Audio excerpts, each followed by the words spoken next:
welcome back to our YouTube channel. I'm Millie. And I'm Cristina. And we're your K-12 Recruitment and Development Directors for Raíces Retention and Recruitment Center.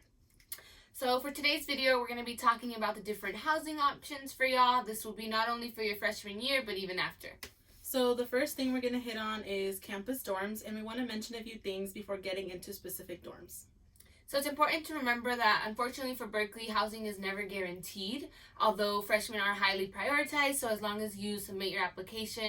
In the application, they ask you to rank in priority what type of housing you want, and also which units you would want to live in. And so throughout this video, we're just going to try and give you just general tips as to what we remember, what we know, what we looked in, but we'll also be including links below for more information that you could get in regards to seeing inside of the dorms actually and what they may look like. And some of this information is going to be from students, and other information or links are going to be from campus partners or organizations. So the first thing we want to talk about is, what does campus housing look like and who's there to support you? One of the biggest resources you have is your RA, and since Millie's an RA, she's going to go ahead and get started. Yes, so what is an RA, you may ask? An RA stands for Resident Assistant, and so in every dorm you will have an RA, even if it's on-campus apartments as well. So what we are is we're kind of like, I like to describe it as like a nighttime sitter, because we're only supposed to be there for you like majority like at night in case of emergencies. We all know that you're adapting to this new freedom, and so you may be testing things out, and so that's why we're there. We're just there to support you, to help you, to walk you through, to be there when you need the help the most, since a lot of the times it's where you come home to, right? It's your home.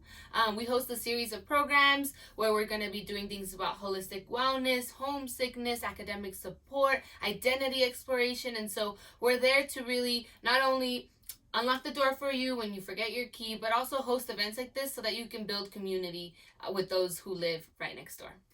Another thing RAs do is they check in on you a few times during the semester in one-on-one personal meetings. They're also there to provide resources such as, where can I find this, who can I contact for this, or products such as sexual safety and wellness products. Yes, so we team up with various on-campus like wellness coordinators who will also live in your building, and so they'll be able to also help you out. So it's not just us. So we're going to go ahead and get started, talk about different types of unit housing and styles of housing.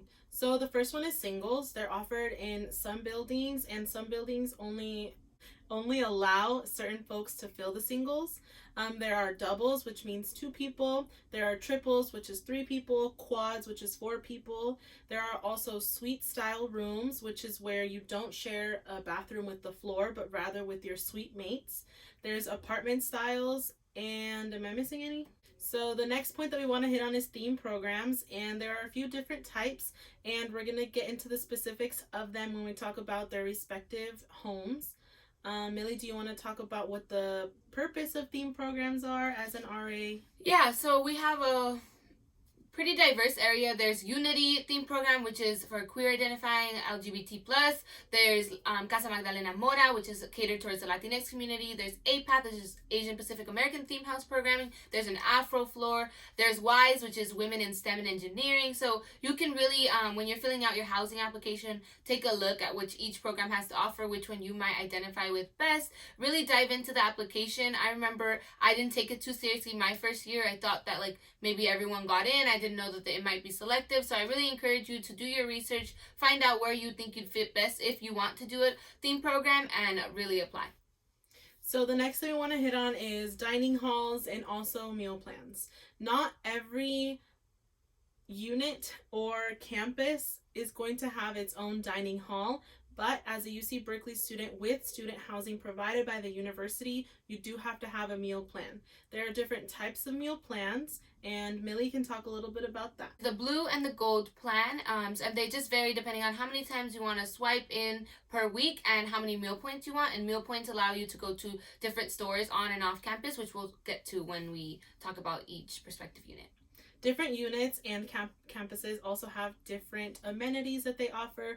For example, some have gyms, some have full studios. They each have study lounges and study spaces. They also have learning centers, mail rooms, Yeah. So I think just to elaborate on the learning centers, it's kind of like there'll be a big lounge for you to go downstairs, talk to other people. There's also tutors there that are present, that are helping you. We also have a faculty program where some faculty live on campus, and so their offices are down there. They'll be having different programs for you to attend.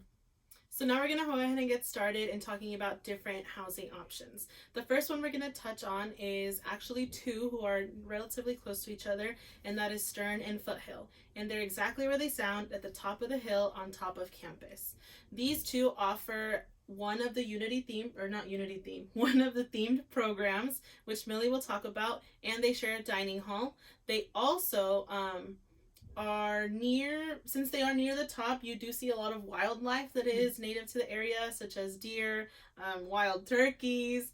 Have you seen anything else up there? No, with the turkeys I have. Yeah, they're pretty wild. Millie, do you want to talk a little about the program that's up there? Yeah, so this is where our women in STEM and engineering are housed. So if you're interested, if you're women identifying and in STEM and you would want to apply, this is where you would be living. So we'll also try and see if we can link below any of the housings for y'all. We also want to mention that one of these, and I believe it's Stern, offers an all-gender floor, meaning that it's exclusive to the gender of female identifying folks, which is also an option in other housing units and specifically in this one. Yep. Moving on. The next one we're going to talk about is Clark Kerr campus, and the reason that it has campuses in its name, it's because it's literally a whole other campus. It's about a 30-minute walk, 25 depending on how fast you walk, and it's about a 10-minute bus ride. Specific to this campus is that it used to be an actual campus used for students who I believe were deaf and or blind, and so it's pretty large. They also have, of course, their own mailroom, their study lounges, their learning centers. They have a track. They have its own pool. It also has a recreational facility up there, which has amenities such as archery. And during the summers or long breaks from school, they actually host youth. And so they have their own programs up there. I'm not really sure how they divide athletes, but I've heard that a lot of the athletes usually live in Clark Kerr just because a lot of the facilities are closer to them. All right, and now we're moving to Unit 1 and Unit 2.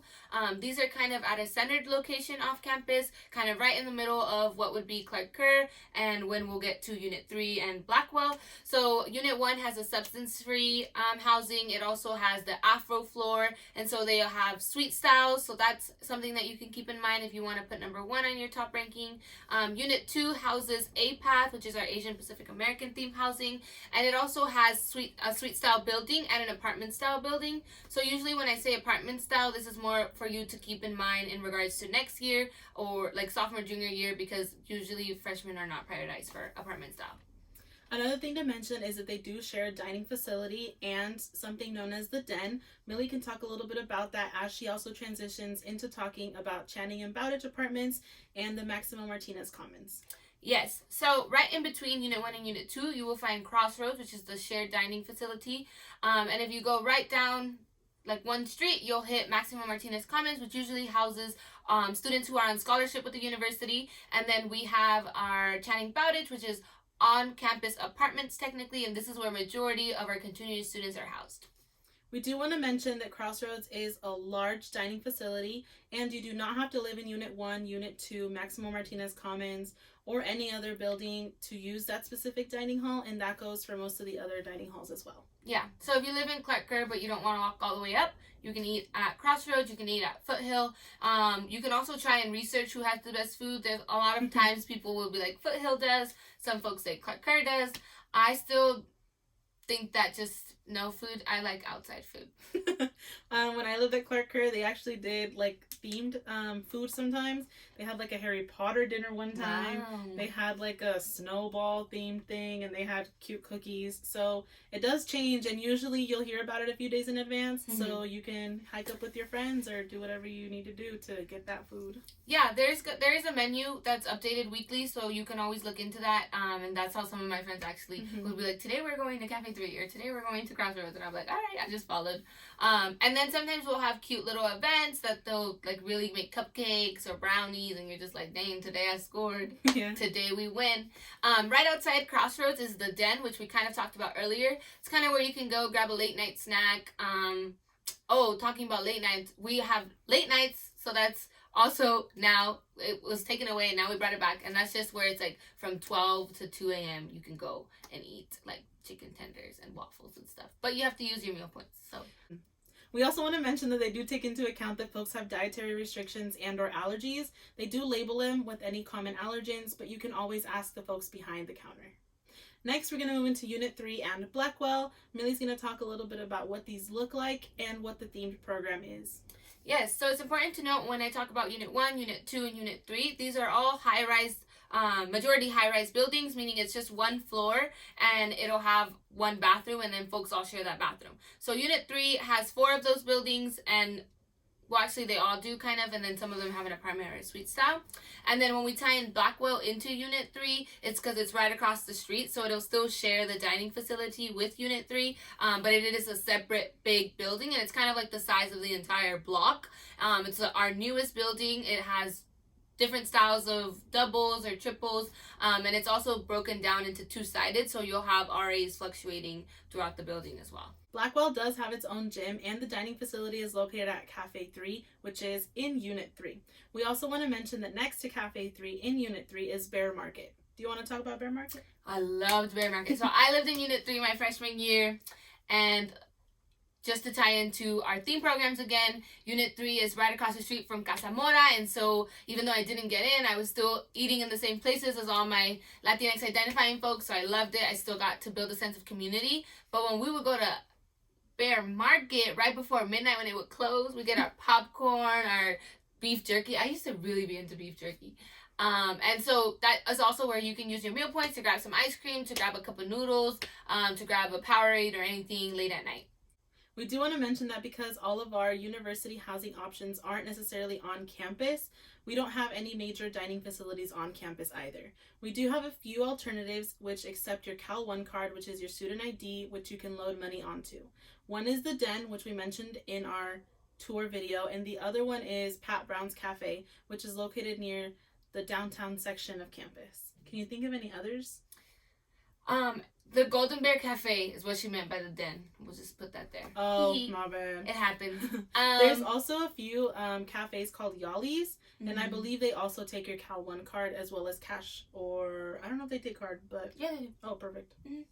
Yeah, so that's all for this part of just talking about what our university has to offer. Of course, there's still off-campus offers like co-ops, or which stands for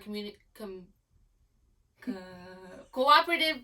I don't even know when I live here. It's cooperative housing. Yeah, I think it's just cooperative housing. And then you can also just look for an off-campus apartment where you would just go on any Facebook page, or if you know anyone, a friend, an upperclassman who's moving out, and you can also live in a big house with folks that isn't necessarily a co-op, but still living in a big house doing co-op things. We do want to point out that co-ops is usually not first-year students, unless you are a non-traditional student, such as a transfer student or a re-entry student. We also want to mention that we are not super knowledgeable with co-ops, even though I live in one. So please know that you can also visit the website, which we'll put on the screen here. And please join us today at 4 p.m. for our live panel, where we're going to try and have as many representatives present from a co-op, from an apartment, for people who have dorms, so that you can ask them your direct questions that you may have. All right, we'll see you later today at 4.